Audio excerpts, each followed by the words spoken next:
హైదరాబాద్ యూసఫ్గూడ కృష్ణానగర్లో అర్ధరాత్రి పోలీసులు cordon search నిర్వహించారు. డీసీపీ వెంకటేశ్వరరావు ఆధ్వర్యంలో నిర్వహించిన తనిఖీల్లో 46 మంది అనుమానితులను అదుపులోకి తీసుకున్నారు. వారి వద్ద నుంచి 46 ద్విచక్ర వాహనాలు, 12 ఆటోలను స్వాధీనం చేసుకున్నారు. ఓ ఇంట్లో అక్రమంగా నిల్వ ఉంచిన 46 గ్యాస్ సిలిండర్లను పోలీసులు గుర్తించారు. సిలిండర్ల ద్వారా వాహనాల్లో గ్యాస్ నింపుతున్నట్లు తనిఖీల్లో బయటపడింది. ఈ మేరకు కేసులు నమోదు చేసి విచారణ ప్రారంభించారు. సుమారు 400 మంది పోలీసులు ఈ నిర్బంధ తనిఖీల్లో పాల్గొన్నారు.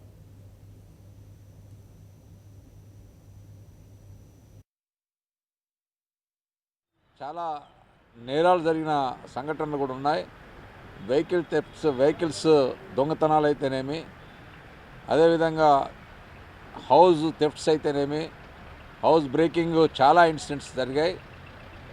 మరి మేము చెక్ చేస్తున్న సందర్భంలో మరి ఈ ప్రాంతంలో దాదాపు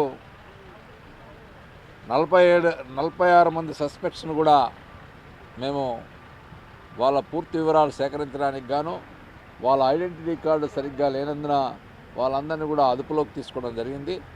అదేవిధంగా 46 టూ వీలర్స్ వెహికల్స్ను కూడా సీజ్ చేయడం జరిగింది. వాటికి సంబంధించి డాక్యుమెంట్స్ సరిగ్గా లేనందున అవన్నిటిని కూడా చెక్ చేసిన తదనంతరము